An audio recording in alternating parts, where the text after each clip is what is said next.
Welcome to Cosmology Talks, everyone. Today we have Jiamin Hou, Zack Slepian, and Bob Cahn. Jiamin and Zack are both at the University of Florida, and Bob is at Lawrence Berkeley Laboratory. They're talking today about 7 sigma evidence for parity violation in a large-scale structure. So, of course, 7 sigma is a big number, and it means that either they've made a mistake, there's some subtle physical effect in the large-scale structure that we're all missing and need to be aware of, or it's genuinely new fundamental physics. So this is super interesting, and it might have snuck beneath people's radars. It certainly snuck beneath my radar until Jiamin came to Cosmology from home, and I learned about it in a breakaway discussion there. So models that would predict birefringence would also potentially predict parity violation. So this is something that is linked to an earlier talk on the channel on birefringence.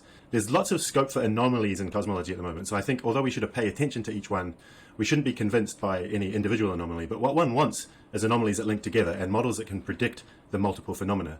So I think this birefringence parity violation is a good example of that. So this is becoming a fascinating niche to start paying real attention to. And in that context, welcome Jiamin, Zack, and Robert. Do you want to start by telling us briefly what is described in the paper? What Jiamin and Zack and I have done is a first analysis of large-scale structure, looking for possible parity violation. If we find that parity violation, I think it will be quite clear that it must have come from the very beginning instance of the universe, because we know the forces later on are all parity conserving except for the very feeble weak force, which could not have influenced the distribution of matter. And what we realized was it's possible to actually analyze large-scale structure in a way that would bring out possible parity violation as long as we looked at groups of 4 or more galaxies. It cannot be found if you only look at 2 or 3. And I'll be explaining why it is that we had to look at 4 galaxies at a time if we were going to find parity violation. If there are only 2 things people remember from this talk in 6 months, or the paper in 6 months, what would you want those 2 things to be? I think the 2 things we want them to remember are, one, that we've made the first measurement on large-scale structure of an observable that can track parity violations. So, as you noted on your introduction, CMB birefringence is something people have looked at for a while with some exciting recent hints from the Komatsu group. But no one has pointed out that you can actually use just 3D large-scale structure from spectroscopic surveys to do this. So we pointed that out in a short paper we put on the archive, I think, in October of 2021, and then we did it. And my hope is that our 7 sigma detection is real and that we'll find this signal in other 3D LSS datasets. But whether it's real or not real, this is opening up a new avenue to search for parity violation in our universe. And just like people say that the CMB is currently dominating PNG constraints, but that the way to move forward in the future will be large-scale structure because you just get more modes, whereas the CMB is now cosmic variance limited, I think the same will apply to parity. The CMB, we've measured every mode that we can measure more or less as well as you can ever measure it. But large-scale structure, we still have a great deal of volume in the universe to probe. DESI is going to be the next step. That's going to increase by about a factor of 10 the sample of LRGs one will have relative to our BOSS sample. And then beyond DESI, I think, in principle, there's no reason you can't get 100 million spectra and use our whole entire universe as a laboratory to search for parity violation. So I think the 2 things I'd like people to remember are, first, use of 3D large-scale structure to probe parity violation, and secondly, yes, we have detected something which needs to be followed up in future data to confirm if it's real. You said partway through that it's comparable to PNG. I guess you meant primordial non-Gaussianity in that. Exactly. And what is the background of parity violation and its applications to cosmology? Actually, I'm going to begin by talking about birefringence in its earlier manifestation, which is really a historical background to what the 3 of us have done. And the story is that in the mid-19th century, Louis Pasteur made an amazing discovery. And what he did was he looked at crystals at the bottom of a wine bottle. These crystals were crystals of tartaric acid. And he found that if he took these crystals and dissolved them in water and then passed plain polarized light through that solution, it rotated the orientation of the polarization. Then he did something else. He made tartaric acid himself from inorganic materials. And he looked at the crystals of the tartaric acid, and what he noticed was that he could divide the crystals into 2 piles, and you can see that in the lower left corner of the slide. These 2 crystals are mirror images of each other, but they cannot be superimposed. You can't put them on top of each other. They're mirror images but distinct.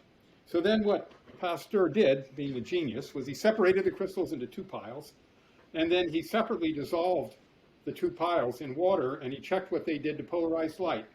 And one pile, when dissolved, rotated the polarization in one direction, and the other rotated at the opposite direction. And from this, Pasteur inferred that the tartaric acid that was made organically in plants, showed up in your wine, must have a mirror image form which was distinct from it. And he in fact even concluded that somehow it was living things that had this property, that they had a certain preferred handedness, let's call it. And ultimately, this was understood when the molecular structure was understood of molecules like tartaric acid. The key was that carbon, which is tetravalent, and if you have a carbon atom that then attaches itself to four distinct entities, atoms or whatever, then that system is distinct from its mirror image. And I've given here as examples pictures of what's called R for right tartaric acid and L for left tartaric acid. And we know that the amino acids that build our proteins all have a particular handedness. I'm not going to pursue that further, but that's an amazing topic itself. Now, parity violation as a fundamental interaction was discovered in 1957 by a team led by Madam C.S. Wu, who's shown here. And she led a team that measured the beta decay of cobalt-60 while the cobalt-60 nucleus was polarized. And I'm not going to explain the whole thing, but the fact that there are two different curves on the left there is the evidence that there was an effect when they changed the orientation of the nuclear spin. That revolutionized particle physics. Probably the greatest discovery in all of particle physics was made in 1957, and it's been well known. But that parity violation occurs in things like beta decay. It's a very short range and very weak force and would not result in anything on a cosmic scale. So the next step in the story, which is only somewhat tangentially related, but I think in an interesting way, after parity violation was observed, it was believed for some time that while parity violation was apparent, if you combine charge conjugation and parity violation, the combination of those two was probably a good symmetry, and there was evidence to support that. In beta decay, the electrons that come out are left-handed, but if the positrons come out, they're right-handed. So you switch the charge and you switch the handedness, everything's fine. And everybody believed this up until 1964, when an experiment led by Val Fitch and Jim Cronin looked for something that was not supposed to happen. The neutral kaon comes in two kinds. One is called K short and the other is called K long, because one of them has a short lifetime and one has a long lifetime. So if you start off with neutral kaons and you wait a long time, all you have are K longs. And you could prove that because of CP conservation, the K long could never decay into two pions. So Fitch and Cronin measured this, and it turned out, well, about 1 in 500 times, it does exactly what you said it couldn't do.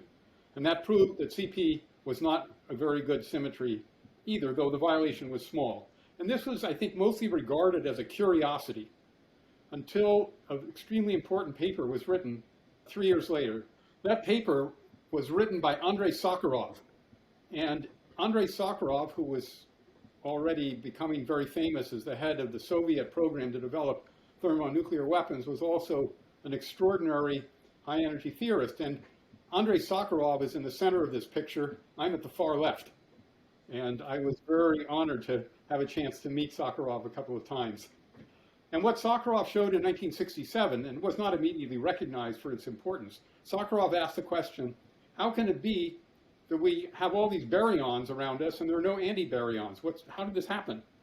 And he said that if we started off with a universe that had equal numbers of baryons and antibaryons, three things had to be the case for us to end up with a prevalence of one over the other. And one of those things was CP violation, another was C violation, and the third had to do with thermodynamics going through a non-equilibrium moment.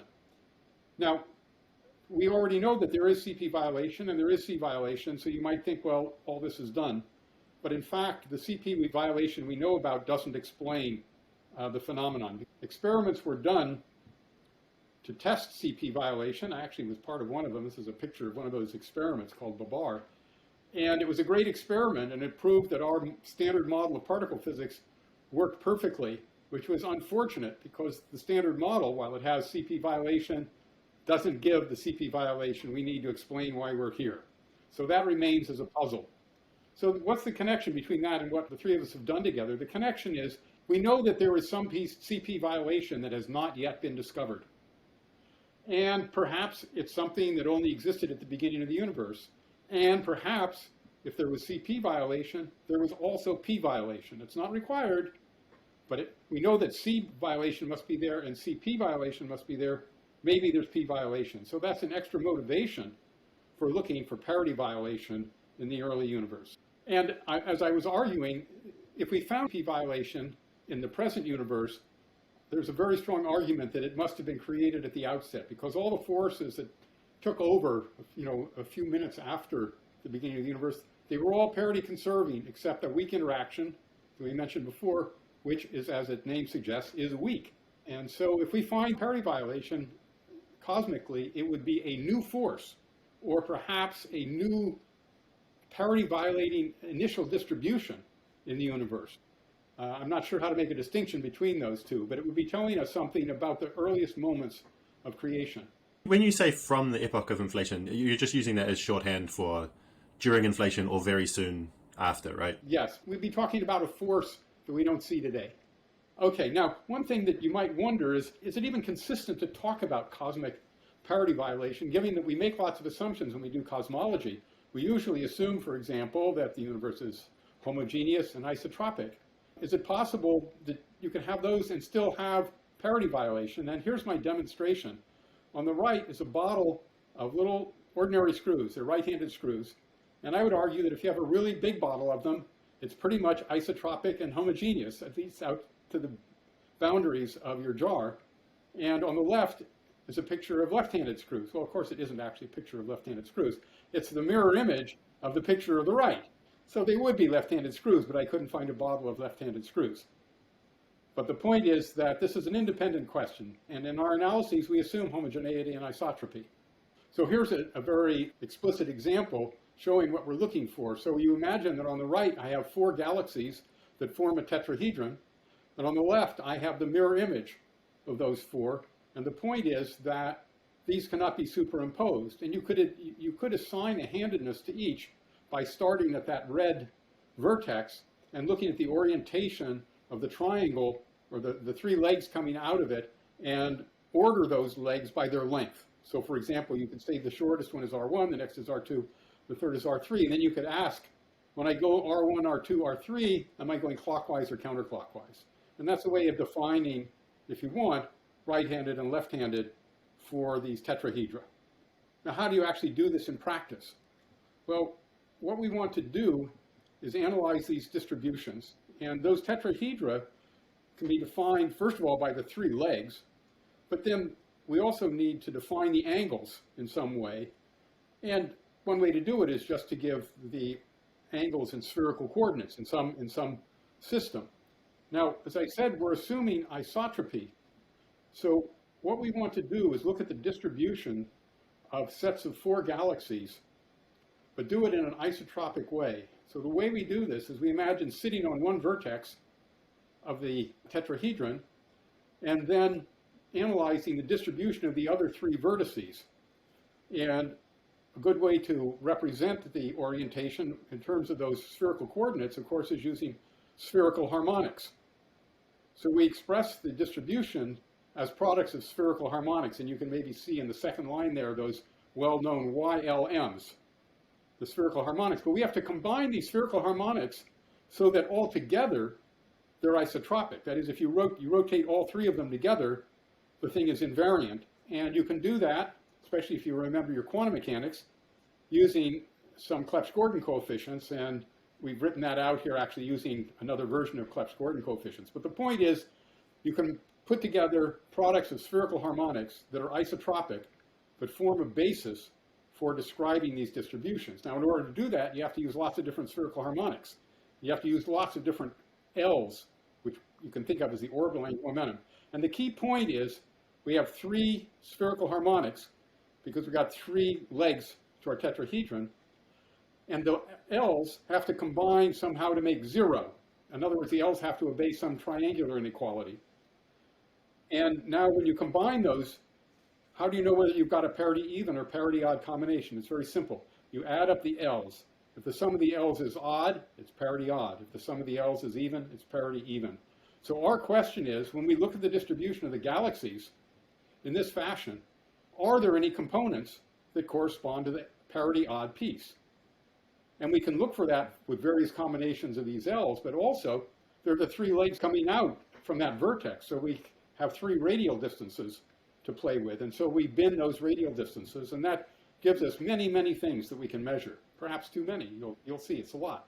So I think I should add, we should have put this on the slide, but capital R is just meant to be the length of R1, the length of R2, and the length of R3. And then capital R hat is just meant to be the three 2D direction vectors, R1 hat, R2 hat, and R3 hat. And you need three of these R's because you have one galaxy at the origin and the other three stick out.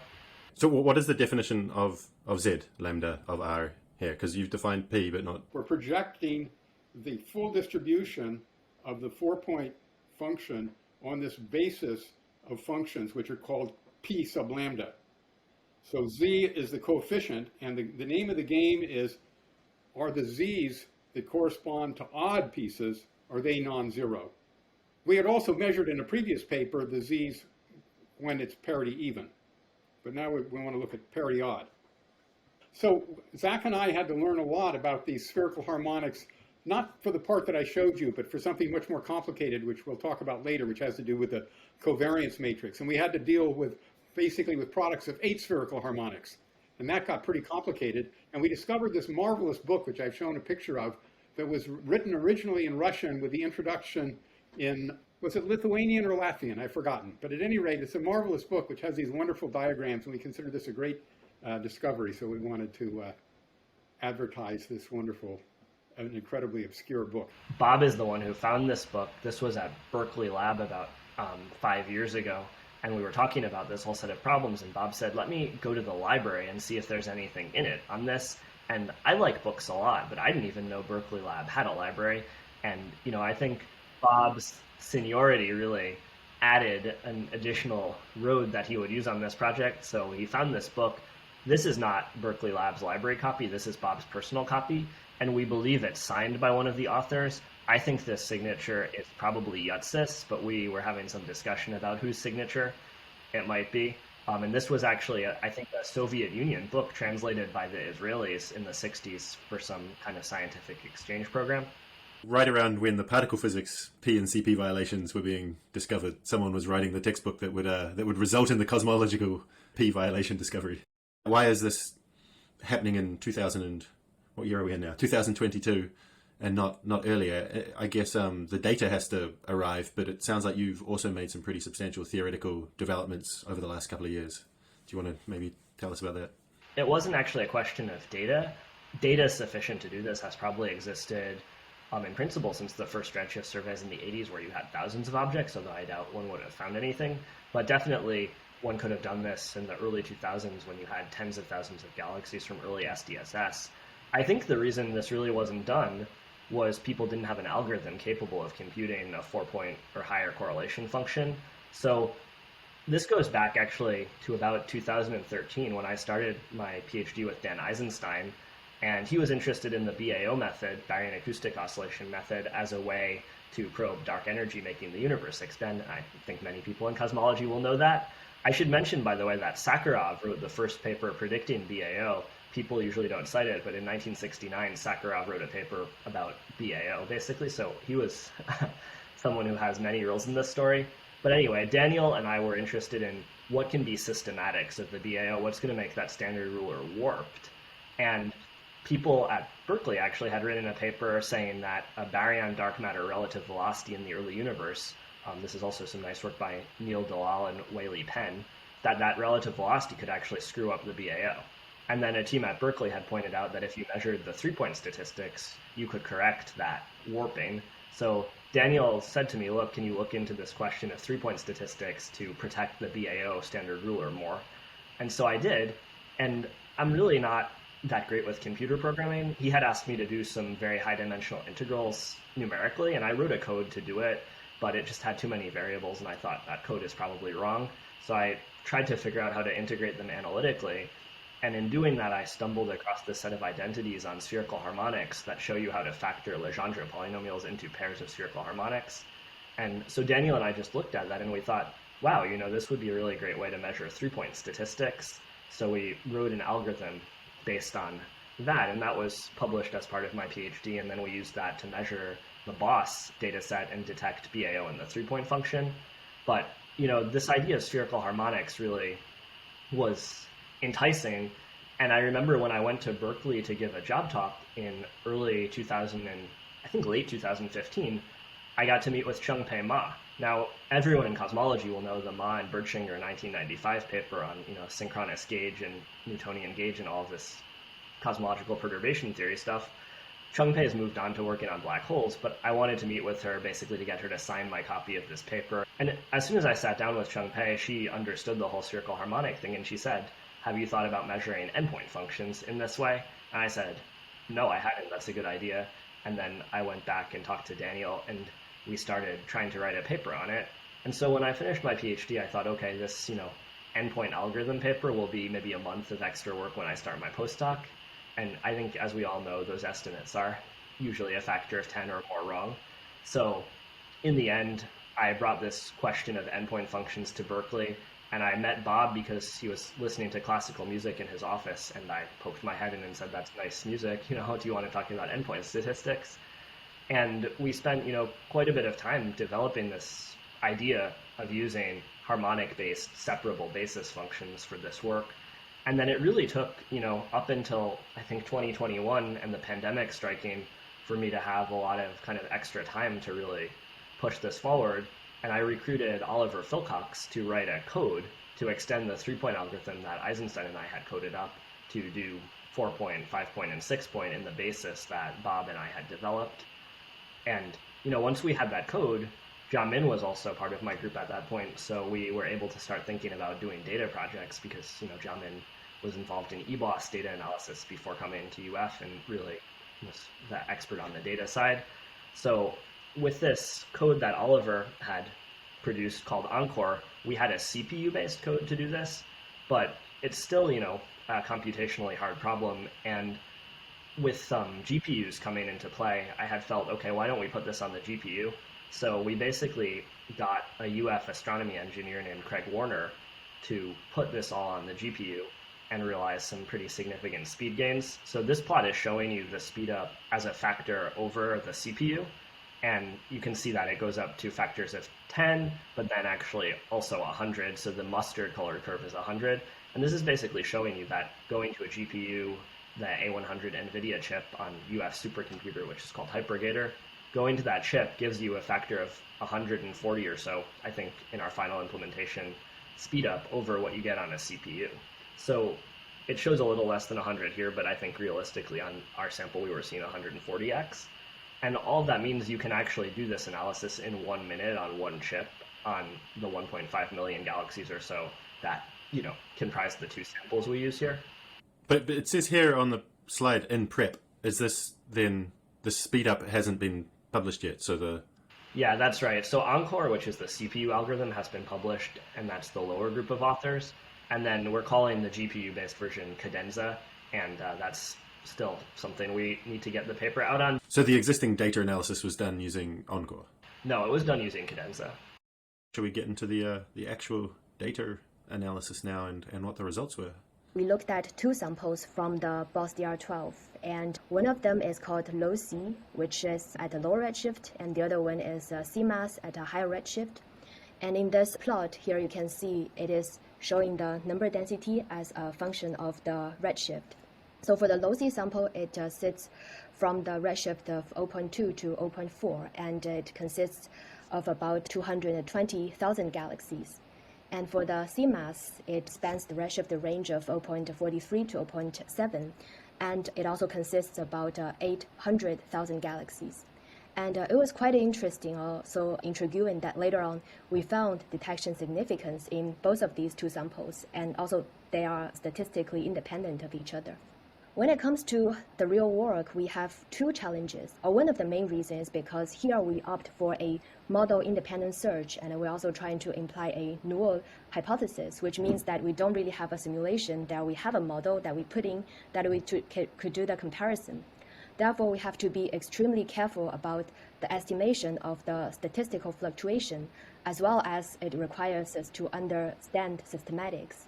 And these two topics is also like two of the main topics in our paper, and I'm going to go a bit more detail into each of them. So first of all, about the statistical estimation, that reduced to a question of how do we estimate the covariance matrix. And here is another challenge, that when we are dealing with the 4-point function, that comes with a very high dimensionality, which also means that if we want to invert the covariance matrix that is inferred from the mock, we would also need to have an incredibly large amount of mocks such that allow us to invert this covariance matrix. Therefore, we had to look for alternatives. So we tried 3 different approaches to estimate the covariance matrix. So we had a way to get an analytic template for the covariance matrix. And also, we could further compress the data vector using the eigenbasis that is from the analytic covariance matrix by selecting those eigenvectors that are associated with the n's smallest eigenvalues. And furthermore, if we reduced the numbers of degree of freedom, for example, if we restrict to a certain combination of angular momentum or the radial bins, then we can even directly use the mock covariance matrix. And there is another caveat, that when we are talking about the mock covariance matrix, we explicitly mean that we use those patchy mocks from the BOSS. And one could have worried that if we go to the small scales, then because those patchy mocks are based on the approximate methods, maybe the small scale, say the simulation is not very precise.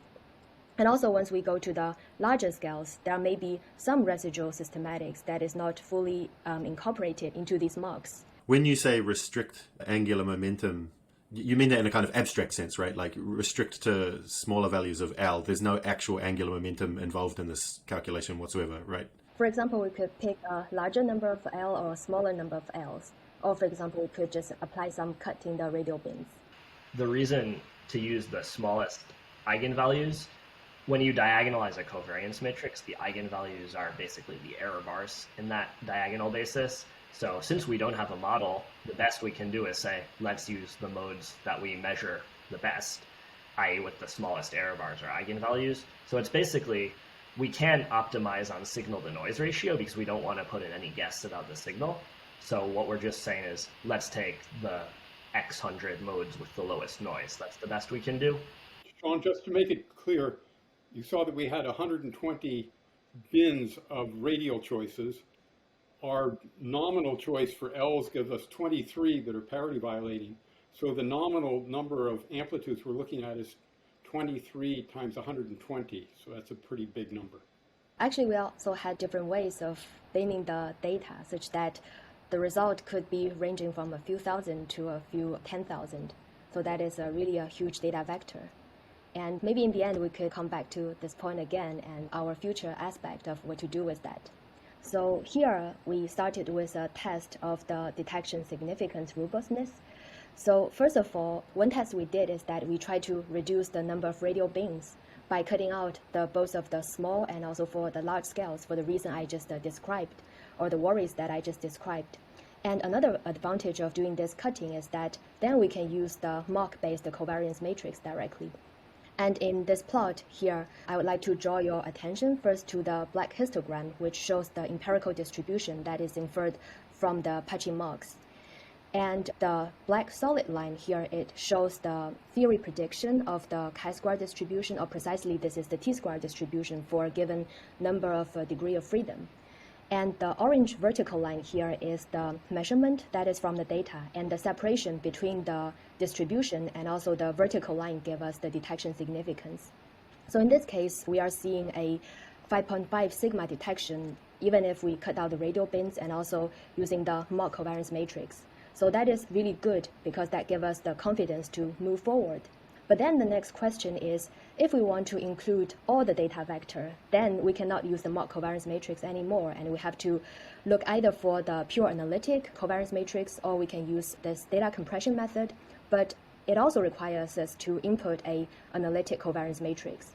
Therefore, in the next, I would also like to spend a few words on the analytic covariance matrix, how it compares to the simulation, and what are the assumptions goes there, and also what could be done further. So here are the three assumptions, first of all, that we put there to derive the analytic covariance matrix. So first, we are applying a Gaussianity. So what do we mean by Gaussianity is that at one time, we just try to couple two of the density field. And then for calculating the covariance matrix for the 4-point function, that reduces to calculating 4 pairs of the 2-point correlation function. So that largely reduces the complexity of this problem. And the second, we call it isotropy. So what we mean by isotropy here is we ignore the coupling of the higher order multiples of the power spectrum to the covariance structure. And thirdly, we are also assuming that we are dealing with a uniform window function, namely, we do not consider the survey geometry, which is typically irregular. And in our previous paper of the covariance matrix, we went through these different assumptions and also compared them to a series of simulations. And there we found that the last assumption played a major role. But we also kind of understand that the difference could be absorbed into the variation of the volume and also the number densities that we use to fit the covariance matrix. And in the lower, for these three plots, they are showing the comparison of the analytic covariance matrix to the one that are inferred from the simulation or from the mocks. To the most left panel, here it shows the comparison of the correlation matrix, where the correlation matrix are the covariance matrix diagonalized by its diagonal terms. And in the upper triangle, it shows the correlation matrix that is inferred from the analytic template. And in the lower triangle, it is the one that is inferred from the Apache mocks. So by eye, you can see that the analytic template really gives us a very good description to the Apache mocks, like all these detailed structures of the off-diagonal terms and so on. They are all pretty well captured by the analytic template. And in the middle panel, it is a test, what we call as a half-inverse test. And the idea here is if we have a matrix and then we multiply by its inverse, then if they are really identical, then after we subtract it by the identity matrix, that should just be 0 everywhere. So we did this test here as well. And in the upper triangle here, you can see these sigmas, where the sigmas denotes the standard deviation of each of the elements that are from this residuals of the half-inverse test. And these numbers pretty well agree for what we would expect for a given number of simulations. But still, if we look at the diagonals, we can see there is some of the residuals that are left in the diagonals, which means that although by eye the analytic and also the mock covariance matrix are quite indistinguishable, but in reality there is difference. Furthermore, on the right-hand side, here I'm showing a comparison for the diagonal elements of the covariance matrix. And in particular, in the lower panel, I'm showing the ratio between the mock covariance matrix divided by the analytic covariance matrix. And here we can also see that on average, the number is pretty close to 1, but there is also fluctuation, which means that there is indeed difference between these two approaches. So in principle, we could also extend the formalism to go to the next order, such as we could also include the contribution from the bispectrum or even from the higher order statistics to go beyond the current assumption about the Gaussianity. We could also incorporate the window function into the covariance matrix. In fact, on top of that, in our current paper, we have also derived an analytic template of saying how do we extend the second assumption such that we also include the higher order multiples of the power spectrum and its coupling to the covariance matrix. And also really interesting is that this method doesn't really have to be restricted to n equal 4, but it could be an arbitrary large number, and that would be very useful if in the future we also want to look at a 5 or 6-point correlation function and also do the analysis. So these will all be very interesting future extensions. If I understand correctly, the MOX one did have a non-uniform window, or it didn't have a non-uniform window? It does have the non-uniform window. Just maybe a slightly interesting tangential question here. I guess it's possible that there's a different fundamental physics here in the form of non-isotropy or non-Gaussianity, and that therefore your covariance is being misestimated because of that. Do you have an idea of whether that's possible, or whether, if there is a small amount of non-Gaussianity, it actually has absolutely no effect Essentially what I'm asking is, have you accidentally measured non-isotropy and you're calling it parity violation, for example? Because there's these hints of non-isotropy as well that other people are talking about. What you're saying is, if the universe, in fact, doesn't have any parity violation, but breaks some other assumption that went into our covariance, then our covariance would be an underestimate. And even though our parity violation signal is just an excess statistical fluctuation, that is still coming from the fact that new physics was, making our covariance matrix not faithful. Yeah, I agree in principle. I think if there's much more deviation from isotropy in the universe than we think there is, but I think you would see that show up in other places too. Our covariance is based on isotropy, but I think, there are these tests of isotropy on the isotropy scale of the universe using quasars. I just think breaking of large-scale structure isotropy would probably show up in other places more sensitively than in our covariance being an underestimate. There are these recent papers claiming to measure that there's a bulk flow, essentially, that the dipole of the large-scale structure is slightly different to the dipole of the CMB. So, yeah, I was just asking you to speculate on whether the magnitudes would be possible. But I think the magnitude we don't know, but we might want to look at. I will say from the pure physics standpoint, I think you're right that if you're sitting on Earth and you have breaking of isotropy around Earth, sitting on a distant galaxy in a data set and looking for the parity odd modes around it, I think that can create that. In other words, breaking of isotropy around our 1 point might look in your survey like breaking of parity around other galaxies you sit on. So I think from a symmetry point of view, that would produce parity odd modes, but from a magnitude point of view, I don't think we know how big they'd be. I'm actually skeptical that those effects would show up as parity violation. To get parity violation, you need basically some quantity that changes under parity. I mean, the simplest example of our functions of R1, 2, and R3 that's parity violating is to take the triple product, R1 dot R2 cross R3. And it's typical then to get a parity violation, you need 3 vectors. And if you just have, say, the direction of motion, some preferred direction, that's only one direction. You really need to combine more than one direction to get parity violation. So I don't think this is a good way to look for non-Gaussianity or violations of isotropy. If we have a parity odd, like in many of these models, they would also imply that there is also a global vector field. But the other way probably does not really work. And also from those CMB constraints and also with these anisotropy tests, like you have to test the isotropy test from the CMB such that you will get some constraints on certain of the models, which is saying that preferentially, maybe you want to have some model itself is isotropic, but at the same time, it could also produce the parity odd signal. So here I'm going to talk about the impact of systematics on the parity odd modes. And broadly speaking, I would like to divide them into 3 categories. So it could be related to the survey-related effects, or it could be related to the observers, or that could also be effects that are related to the procedures. And in the following, I'm just listed some of the examples for each of these effects. One thing we can also do is that we just go to the data and then split the data into different sky patches. So here in the upper plot or in the upper panel, we show that we split the CMAS for the Northern Galactic Cap into 8 different subpatches. And then we could look for the detection significance for each of the patches, which is shown on the upper right panel in the slide. And then we can ask that whether the fluctuation in the detection significance is allowed by the statistical variation. And in the lower panel, one thing we can also do is that we just go to the MOX and then turn on and off different ways, and then to see whether the distribution of the MOX still could be recovered by the theory prediction of the t-square distribution for a given numbers of degree of freedom. So once we did that, we saw that all the results all look reasonable.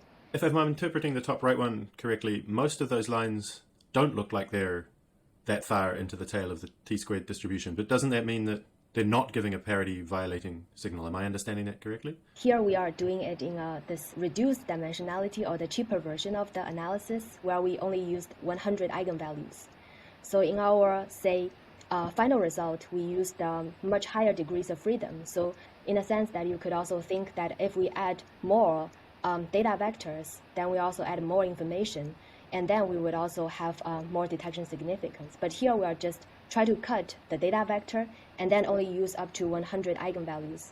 I guess what I'm confused about is if when you do this reduced analysis there isn't a deviation, then if it's systematics causing the deviation in the full analysis, you wouldn't expect the systematics to be showing up here because you've removed whatever that effect was by doing the reduced analysis. Does that not make sense? No, I think you're asking the right questions, Sean.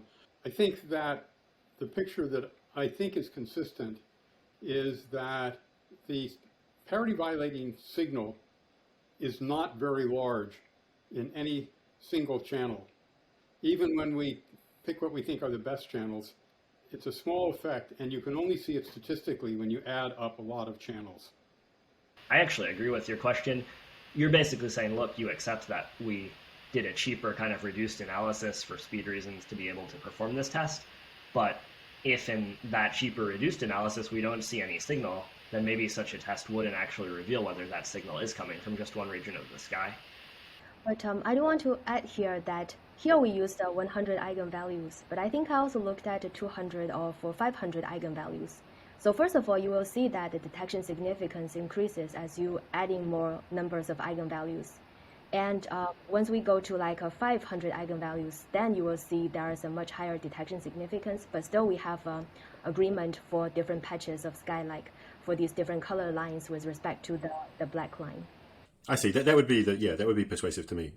So right now, I've been trying to convince you that the detection is robust, but it doesn't mean that we don't have a worry about our analysis. And here I'm just coming up with a non-exhaustive list of all the potential questions that we would like to ask. So first of all, if there is really a signal that is parity odd, then don't we expect also to see a cross correlation across the sky? So we look at this analysis for the north and also for the south to look at the coefficient of the 4-point function. And here the question is that we want to see that if we could find out any coherent oscillation pattern that is for the north and also for the south separately. But a bit sad, we do not find such a thing. And also the correlation coefficients here we denoted by the Pearson correlation coefficient is also pretty much consistent with zeros. So we also did a toy model.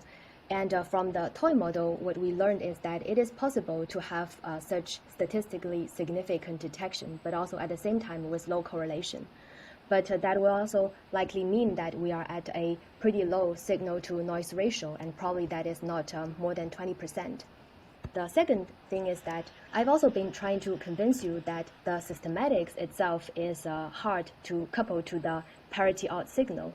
But it doesn't mean that the systematics themselves cannot induce additional variance, such that if they are not properly incorporated into the mock covariance matrix, that can lead to an underestimation of the mock covariance matrix and also equally give us a artificially large detection significance.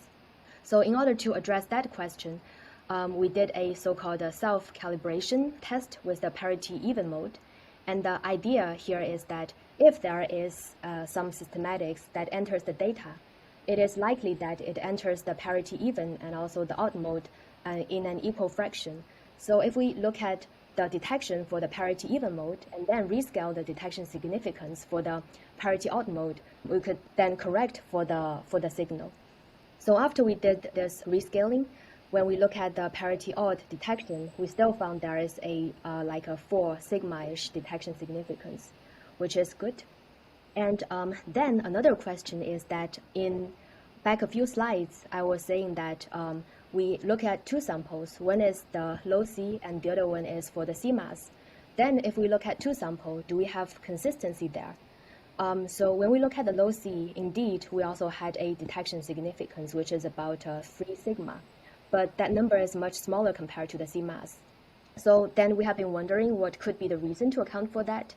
Is it because of a small volume, or is it because the property, the galaxy property, is different for C mass compared to low C? For example, we know for C mass there are about 25% of them to be blue galaxies. And also we know that the number density distribution of the C mass and the low C, they are different. But if these are the reasons to account for the different detection significance, then what is the exact reason to give us different number? So these are the questions we would like to address in our follow-up works. It wasn't super a priori naively obvious to me that one would expect a correlation across the sky, but maybe I just haven't thought about this enough. So if we have some like a real signal that is, if it is, for example, from the physics origin, then maybe it will induce some like oscillation pattern, or maybe not necessary to be oscillation pattern, but that will be likely to be same for north and south, given that we have a homogeneous or isotopically signal. I see. Can I maybe try and re-express that in slightly different words? Essentially, that the signal itself might not even be statistical at all. It might just be that it is the same value in all hemispheres, and therefore there's a correlation because there's a 100% correlation in the signal, and the noise would just be uncorrelated. Is that Yes, is that right? Exactly. Okay. Yeah. Exactly right. No, but that's the point. I mean, if we had a real signal, if we had an unmistakable signal in the north and the south, it better be the same signal. But the thing is, even if we really detect a correlation coefficient, that could still be due to maybe some correlated noise or systematics in the instrument. So if we see something that is very interesting, but that is also like a fully established that we are finding something. The way to imagine this is like we do a BAO measurement in the north hemisphere and the south hemisphere. If you plot the 2-point correlation function on the same graph, the curve for the north and the curve for the south would look like the same shape because they both know about BAO because it's from the early universe. Here, if you actually take the 4-point correlation function from the north and the 4-point from the south, if they were dominated by signal and it was primordial, you would expect them to have the same shape, even though the two samples are statistically independent measurements of that shape. So what we're really saying is, let's essentially plot our 4-point function and see, does that physical shape we think we're getting actually match? So now, yeah, what is coming next? What are the, I guess, additional ways you're going to try and further check systematics? Because that's obviously an important thing to do. What other data sets can we look at? Is there any path you're taking to look at actual theory models that predict this and measuring those parameters? And also, are you linking up with this birefringence in the CMB measurement? Because potentially it's the same, you're seeing the same fundamental physics. The biggest next step is just repeating this analysis on the DESI data set, because DESI is done with a completely different imaging survey than BOSS. So if there's some imaging systematic, that would be different. DESI is also done with a totally different instrument than BOSS. It's done with a different telescope at a different observatory with a different way of positioning the fibers. So I think if we could just repeat the same analysis and we see it in DESI, that would be really encouraging. And the reason I say that is we've thought, for almost a year about what could be a systematic that would produce this. And our paper is long because we tried to address as many as we could think of. But there's always the question of unknown unknowns, as Rumsfeld famously said, how the invasion of Iraq, unfortunately, and we saw how that worked out. So I think we're never going to deal with all the unknown unknowns, choices made in the BOSS pipeline 10 years ago that somehow influenced this.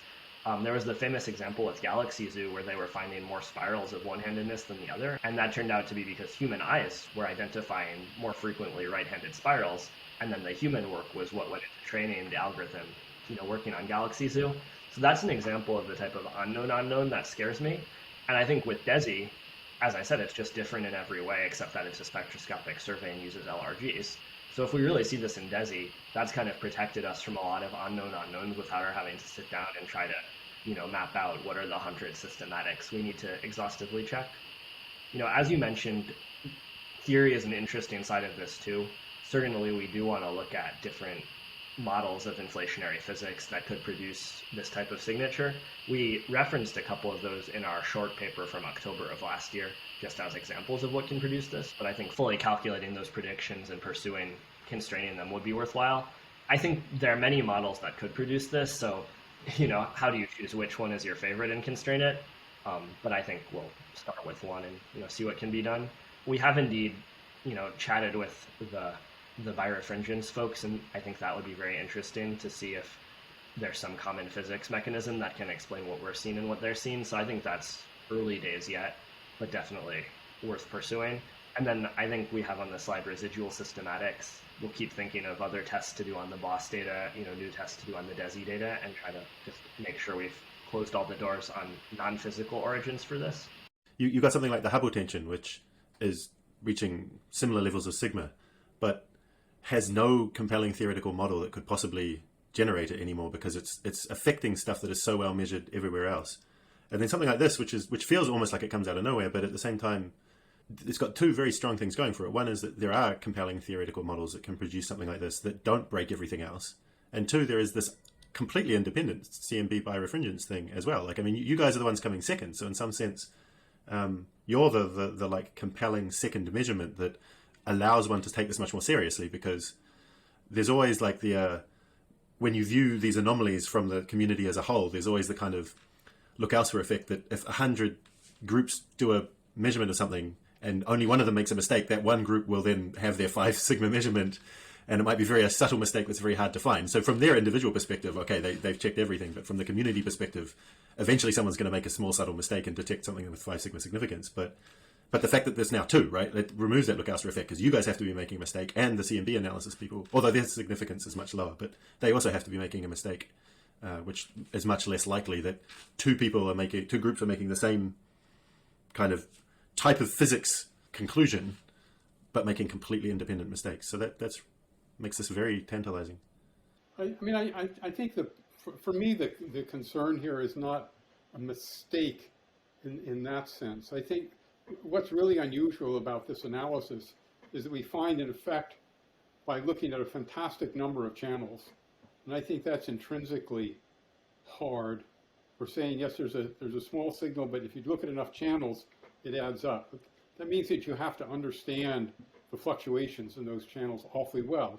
And that's where we're struggling, because we can't rely on mocks, first of all, because there aren't enough mocks, and secondly, because you're not sure you believe them anyway. And so we've done the best we can with the existing mocks, together with a very simple theoretical, analytical approximation. And we're sort of at the level, sort of the state of the art for the covariance matrix. And for many other purposes, that state of the art might be perfectly adequate, because if you look for non-Gaussianity and you find it, well, we know there's non-Gaussianity, just look around you.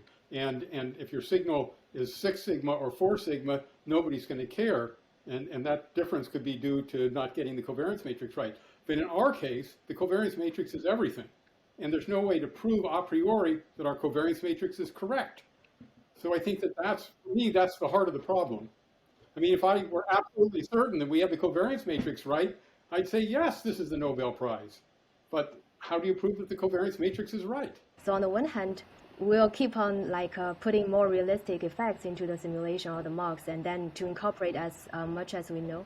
But at the same time, if we look at a bigger and a bigger data set, at a certain point, we hope that the signal to noise ratio would become much better than what we are facing now, such as if we use double the size of the galaxies, then we can reduce the statistical fluctuation of the data vector itself. At a certain point, that we hope that the error in not incorporating enough of the residual systematics into the covariance matrix could be not a dominating effect that is eliminating our understanding about the detection significance. And the second point is that, maybe shortly coming back to the model for the parity odd signals, that maybe we do not know which model exactly to look at, but if we have a model, then that will at least provide us some guidance of what kind of physical scales that we want to look at, and what are the possible combination of the angular momentum that we want to look at, because that will give us some insights of what are the shape or the configuration of these 4 galaxies. And if we could incorporate also that kind of information, then we could have a more specific selection of the data vector to reduce the data vector. And then we could also, more rely on the realistic estimation of the covariance matrix. So these are the 2 kinds of approaches what we would like to pursue in the next. It's also possible that one could have a model that's not precisely defined, but would be sort of a general class of models. And that class might say, without giving the exact values, here's a certain set of these amplitudes, and the signs of these all have to be the same, or something. Anything that will start to connect the different amplitudes would be very powerful. It doesn't have to give you every single one. It might just give connections between them, and that could increase the power of our analysis a lot. Right, because then you can also do kind of optimal estimator sort of things rather than just deviations from null hypotheses. Cool. One thing regarding the covariance that we did do is we said, let's look in the even parity sector, where we can measure a standard 4-point function that you expect from gravity. and let's see if that's consistent between the mocks and the data, because that will help you kind of say, are our mock catalogs pretty faithful at the 4-point function level, other than not having any parity violating physics in them? And so we could say, look, how much do we have to inflate our covariance matrix to really force the data in the even sector to be consistent with the mocks? And we did that exercise and said, let's force our data to be consistent at the 1 sigma level and at the 3 sigma level. How much does that require inflating the covariance? And then how does that propagate to our odd sector detection significance? And we actually found that you still have a pretty decent, maybe 3, 4, or even 5 sigma odd detection, depending on what exact, forcing you do. So we call that kind of calibrating the covariance in the even sector for the odd sector, and I think that makes me feel a little bit better about it. So just a last kind of candy question. What work being done in cosmology at the moment do you think is particularly underappreciated by the rest of the community? I've really liked the analytic work that Cornelius Ramph has done on basically following dark matter particles' trajectories beyond shell crossing. And he's found this interesting framework where he can kind of average over multiple crossing regions and actually work out an averaging procedure that kind of lets you extend perturbation theory beyond shell crossing, which normally causes, the velocities to kind of become, well, I guess the Jacobian becomes singular, so you can't really do Lagrangian perturbation theory there. So I think, I don't yet know the application of that work for data, but I just think it's really elegant and has pushed beyond, what we thought we could do on pen and paper. And, I kind of, as I said, came to this whole endpoint function problem many years ago because I wanted to do something on pen and paper and not on a computer, ironically enough. So I've always tended to like pen and paper cosmology, and even if the application is not immediately obvious, I just like methods that kind of take us farther than what we've been able to do before. And I feel like one can always, if you build it, they will come, to quote an American aphorism about baseball diamonds, I think. If you can come up with a method to do something, sometimes you think of the use for it afterwards. Yeah, I'm not qualified to speak about cosmology, but from the point of view of someone who's a particle physicist but involved in cosmology, I'm not going to say what I think is underappreciated. What I do think is appreciated and properly appreciated is I think dark matter is the great problem of physical sciences right now. From the point of view of particle physics, we have a perfectly good model that happens to describe 20% of the matter. And it's flawless for 20% of the matter, and we don't have any idea what the other 80% is. And it's between, whether this is going to be understood with particle physics or astrophysics. I just hope it's at least one of them. But I think it's so interesting that there can be a single problem that dominates both of these areas at the same time. I see. When you say it's the single biggest one, it makes me wonder about the other lurking 80% or 70% in the form of dark energy. But maybe you're happy with the cosmological constant. But yeah, you say it's a cosmological constant. I don't know whether that's an answer or not, an excuse. It's something. But we don't have an equivalent excuse for dark matter. Let's put it that way. Thanks everyone for watching. If you like this, please do subscribe and click the bell if you want to be notified of new videos, and click like to help with the YouTube algorithms, both for you and for the channel, because if you click like, YouTube will share more stuff like this with you. If you have any questions or suggestions, please leave a comment. Another video to check out would be this birefringence one I did with Ichiro Komatsu and Yuto Minami a few years ago. And thank you, Bob, Jiamin, and Zach, for the great talk. Thank you for being a great interviewer. It was really good. Thank you, Sean. Yeah, thank you, Sean.